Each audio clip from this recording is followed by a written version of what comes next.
It's time now for your WCPO Insider Report. And we as a community are paying a lot for the foster children who age out of child welfare. According to a study that was just released, that cost is almost $18 million in expenses and lost productivity, and that's in Hamilton County alone. But the study found community intervention has a positive impact. Programs like the Higher Education Mentoring Initiative partner kids with a mentor. Hamilton County Job and Family Services Director Moira Weir talked with 9 on Your Side about the value of those programs.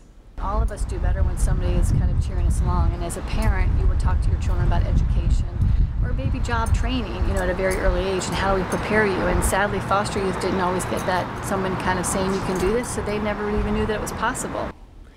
Right now, WCPO.com reporter Lucy May joins us, and you did this story. And Lucy, this is a discussion of kids in some not so great circumstances making great gains. But tell us, first of all, what happens at age 18 when they age out? Yeah, well, it varies a little bit from place to place, but a lot of kids who age out of the foster care system, when they're 18, that's it. Their supports kind of go away. Often they can't live in the group home settings they've been living in. Hamilton County works very hard to give those kids extra support, I should say those young adults extra support in terms of training them to live independently and helping them work up to it. And one of the things that Hamilton County has done for the past number of years is this HEMI program that you referenced. And it's worked really well for the young people who've been able to take advantage of it.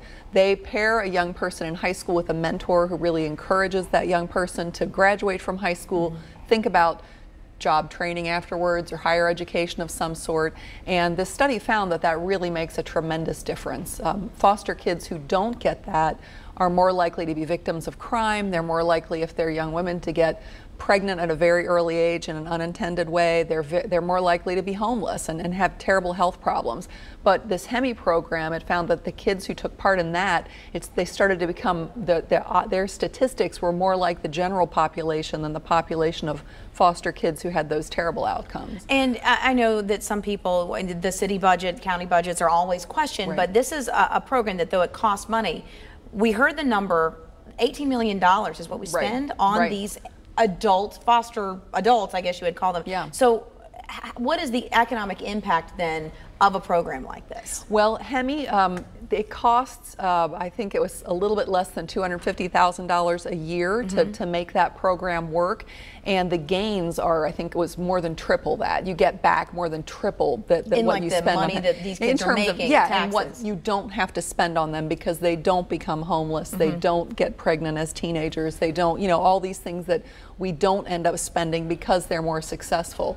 And really there's you talked about lost productivity. That's a big deal too, because the study pointed out that these young adults, this should be some of their best earning potential of their lives when they're young adults. And if they're kind of, wandering around aimlessly and then lost after the system and trying to find their way, they really lose out on a lot. So I interviewed a young man who was one of the early HEMI participants. He's 25 now, and he said that mentor was a supportive person who was there for him all the time, unlike anybody else in his life, and he really credits that with helping him go on, get his college degree, and now he's got a terrific job and is doing really well. You think about foster children, you don't think about it once they turn 18. Right. And you can read more about all of this, the program and the kids who have graduated from it, I guess, or as a result of it, right now on WCPO.com. Lucy, thank you. Thank you.